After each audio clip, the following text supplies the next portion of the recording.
is a Sprocket, and this is a Royal Enfield Himalayan 411, and this is how I got on.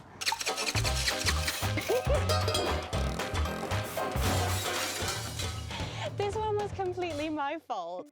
Now, when it comes to exploring, this bike is incredibly gentle, and I'd go as far as to say that its ideal user is what I like to call a tractor explorer. Now, tractor explorer bikers are the kind of rider that isn't necessarily interested in getting anywhere fast, or maybe they're not even interested in a destination at all. But what they are trying to achieve is a really nice ride with plenty of scenic views, maybe going off the beaten track, up into the woodlands, maybe off into the deserts, somewhere that's kind of a little bit more remote than your average ride.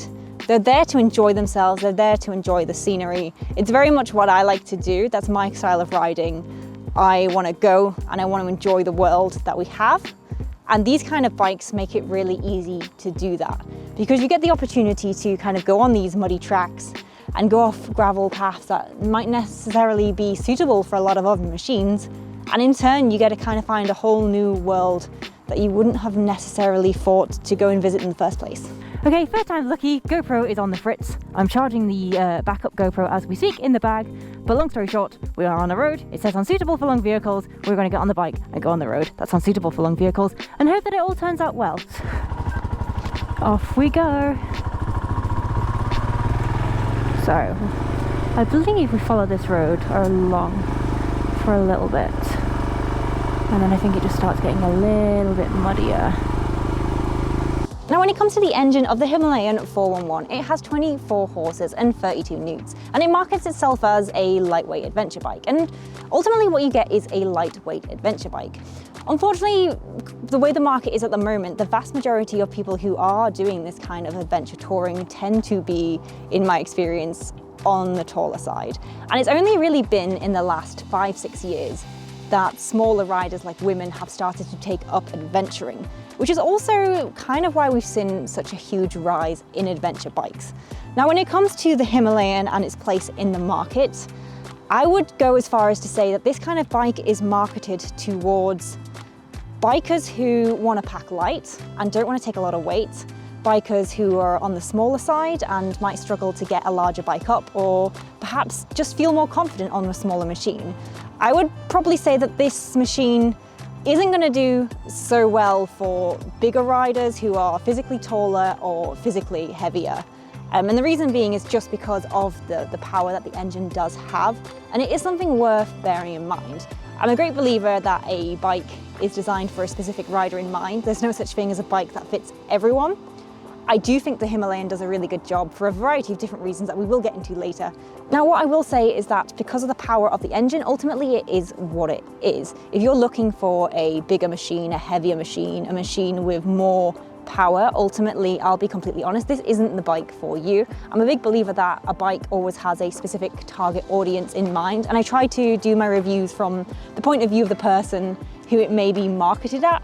And ultimately, I think this machine is marketed at people who are new to the adventure bike scene, people who perhaps want a smaller, more lightweight machine. They don't want to pack heavy. Yeah, basically, you know, people who want a machine that they can feel confident on and not necessarily fear it.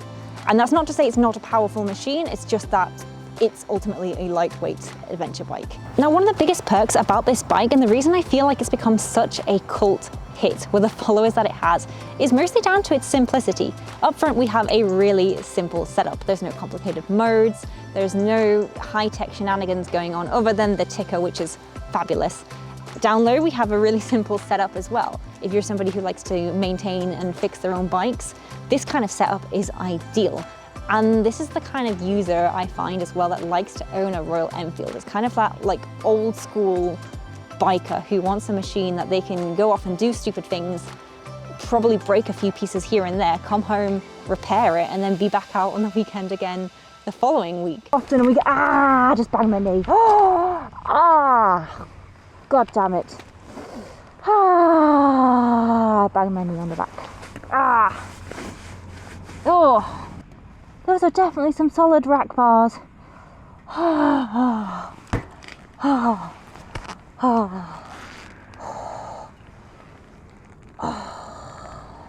God God damn. Oh, right on the kneecap, right on the kneecap. I think that this is the reason it's become so popular, and it's also partly the reason why I really liked it as well. Parts are easy to get, you can get them online from almost anywhere, and ultimately there's not a lot going on, which I can understand that some people might not necessarily like, but I personally love it. I want something that's easy to maintain, something I can trash and fix and trash again. And I think this is something that the Himalayan does really well. Now on to the size and weight of the bike. This is always a common question when it comes to bike reviews, which is how tall is it and how tall am I? Now I'm 5'7". I am slightly above average height for a woman in the UK. So as you can imagine, this is like the ideal size bike for me. It's so good. I have a lot of leg room. I can comfortably touch the floor with both feet. There's not a lot of width to it, so if you're somebody who struggles with the side of your motorbike seat digging into your legs, which historically has just been an awful problem for me for some of the bikes, this bike doesn't have the same kind of width with the seat. And also the seat is a lot more cushier than other bikes that I've experienced. Now in terms of the weight, I'm not the best person to, I'm going to switch sides. I'm not the best person to demonstrate this, because my ability to shift bikes around is really poor. But I will say this, when it came to moving it around, kind of like the first time I did it, it felt really clunky because I'm almost like so used to shifting bikes around that have like a lot of low down weight, I'd say. And it does feel kind of like clunky to move it. It does take a little bit of getting used to. And I'm going to be honest, I still don't always trust the side stand a lot. I think a lot of it's just down to technique. I don't think there's anything wrong with the weight distribution of the bike. It's a little bit strange. I don't know what it is about it that makes it feel strange, but I think it's probably just down to where the weight is. It's very bizarre for me. I struggled to move it around at first. A few days in, no problems. A week in, I'm fine. Still don't feel confident, but ultimately I'm fine. I'm fine. I'm fine.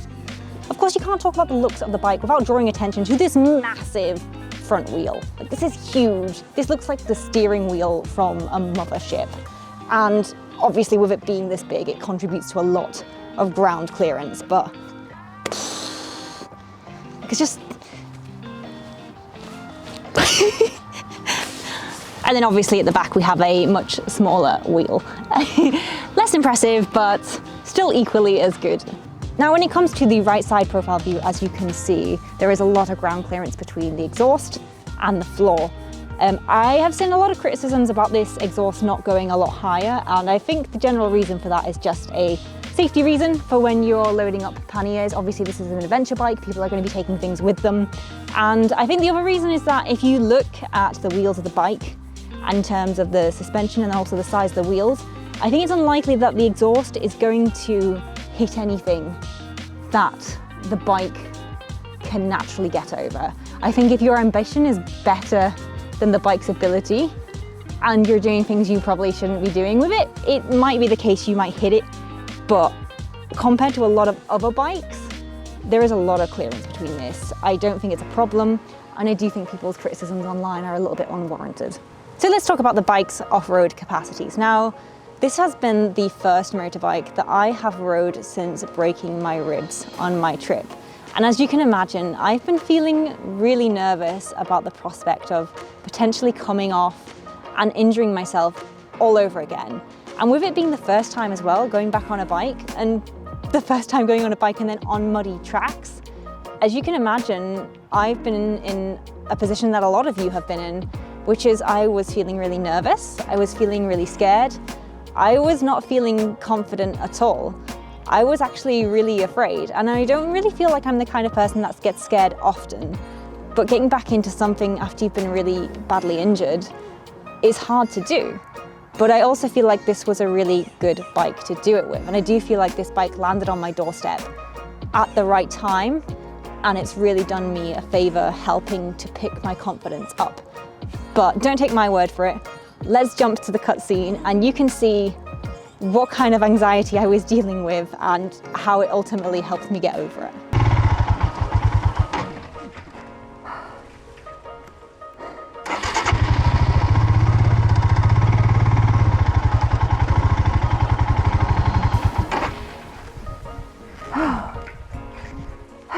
my nerves are getting the better of me. It's fine. It's fine. Oh no, I'm stuck in the mud.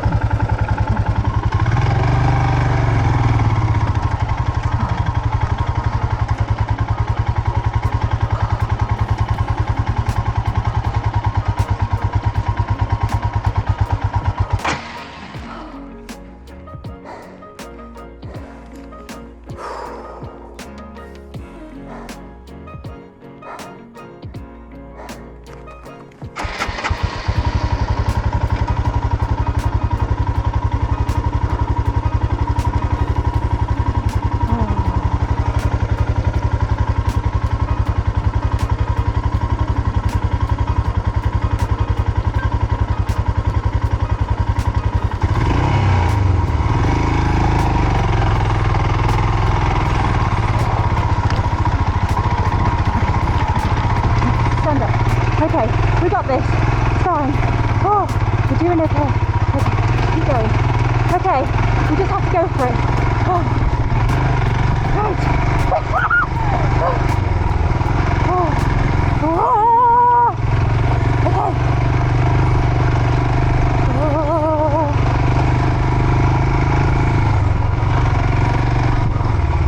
Let's talk about the bike on the road. Now, I do feel like the strength of this bike is in trail riding, and that's where it ultimately wants to be.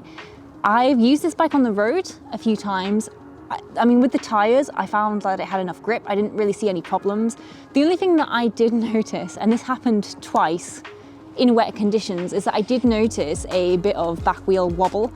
Whether that was my braking style or not, I don't know. But it did kind of shake me up a little bit.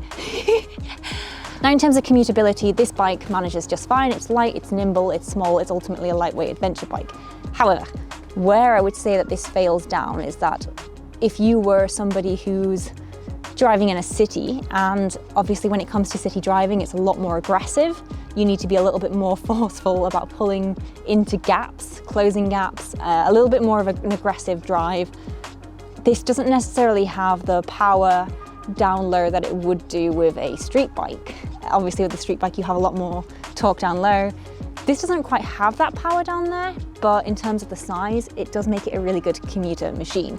I personally wouldn't use this bike for commuting unless it was my only machine, and the reason being is that I have to take the motorway to get to work, and I do feel like motorway riding is where this bike's weak points are. It's, again, the machine is a lightweight adventure bike. It's not designed to be hitting tarmac in the same kind of way. So I think if you were somebody who was solely looking for a commuting bike, this wouldn't be right. But if you were someone who wanted a lightweight adventure bike and also needed to use your bike for commuting, I don't think you'd have any problems with it. But you would need to be mindful of things like motorways. Also, something worth bearing in mind is I hate the mirrors. I hate them so much. They're so small, they're not useful in any way, and there's no flexibility to move them around.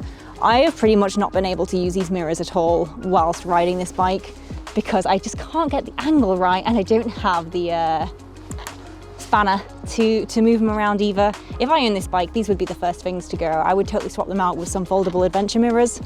These are just these are some terrible soup stirrers, that's for sure. Now up front we have a lot of analog clocks, as you can see. I'm going to be completely honest, and I'm really sorry Royal Enfield, I hated this. I hated it so much, but I think it's partly down to the fact that I'm from a generation that has digital dashes on both their cars and their bikes. When I'm traveling through towns, especially when I'm in Wales with the new 20 speed limits, I found it more distracting to keep trying to make sure this little ticker was at 20 than I would do with a digital dash.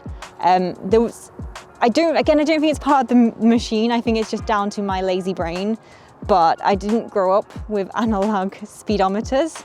All of my speedometers are digital, and so I felt like there was a delay between me seeing the information and processing it. It's not a fault of the bike, I'm just really lazy, but it's not for me. It's not something I ever thought about, but it's just, yeah, I think it would be really cool if you could do kind of what the mini cars have done, where you have both an analog and then in the center a digital reading. I think that would be really cool, because then you get the aesthetic of the whole thing that's going on here, but it makes it a little bit more practical. I found this impractical. It wasn't my cup of tea. But having said that, just because I personally didn't like it doesn't make it wrong or right. It just means it wasn't for me. And I'm sure there's lots of riders out there who do like the analog clocks. Maybe they grew up with them, but I didn't like it. I didn't get on with it. I just want a digital speedo. That's all. That's all I want. Make my life easier. I want to be lazy. Now, when it comes to the price tag of this bike, you are looking to pay around £5,000. However, with the launch of the new 450, we're starting to see a huge market crash because people who've been using this bike for years and love it are ultimately and predictably going to be upgrading to the new bike, which is really great for people who are looking to purchase this specific model, because the people who have bought into this brand, love it, and found it to be really reliable are ultimately going to be trading it in for the newer model. And it's not down to the fault of the bike, it's because they want the latest model. And ultimately the bikes that are hitting the market are well-loved machines that people have used for many adventures. And if you're looking to get this specific model, you are at a really good time to buy it secondhand. Okay guys, onto the pros and cons list, because I don't know if you can tell on camera, but there is little bits of snow coming down and I would like to be inside with a hot chocolate before it becomes a problem. Now ultimately we have a machine that is versatile, it's capable off-road, and definitely in my experience I found it confidence inspiring, especially when I was so nervous to get back on a bike, especially when it came to going off-road. The next point I want to make as well is that it is a really good value for money bike. It's cheap to buy, it's cheap to run, it's cheap to repair, it's simplistic, there's no high-tech nonsense going on. And if you wanted to save on money and do your own work, you're definitely going to be at an advantage owning a machine like this. Which leads me on to my third point again, which is it's a simple machine, it has simple controls. If you're new to adventure biking, that is what you want. So you don't want something overly complicated. It's a whole different set of terrain that you're riding on, and it does require a lot of attention. You don't want to be giving your attention away to unnecessary items and magic fandangle digital electronics going up front. Simple is best when doing something new. And let's be honest guys, it's a beautiful bike. I love this machine. I love it more in green, but unfortunately I got the silver delivered, but I love it. It's a great bike. There's just something really cool about it. I can't quite pinpoint it. I like the rugged look. It almost reminds me of like a tank that's ready to go over any terrain. And it's so beautiful. Like, the look of the Himalayan is the one thing I love the most about it. It's just a stunning bike. Now, as I mentioned in my walk around video, part of the reason that I'm reviewing this machine is because I'm an idiot and I organized the wrong bike.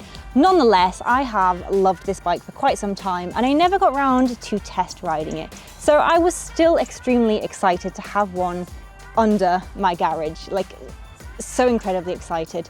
But part of this review is also preparing me for a later comparison video between the 411 and the 450. So do make sure you hit subscribe, because that will be out at a later date. And I'm sure it's gonna be, it's gonna be great guys, it's gonna be fantastic. So stick around, I'm sure it'll be coming out in the next few months, as soon as I can get my hands on it. Hint, hint, Royal Enfield.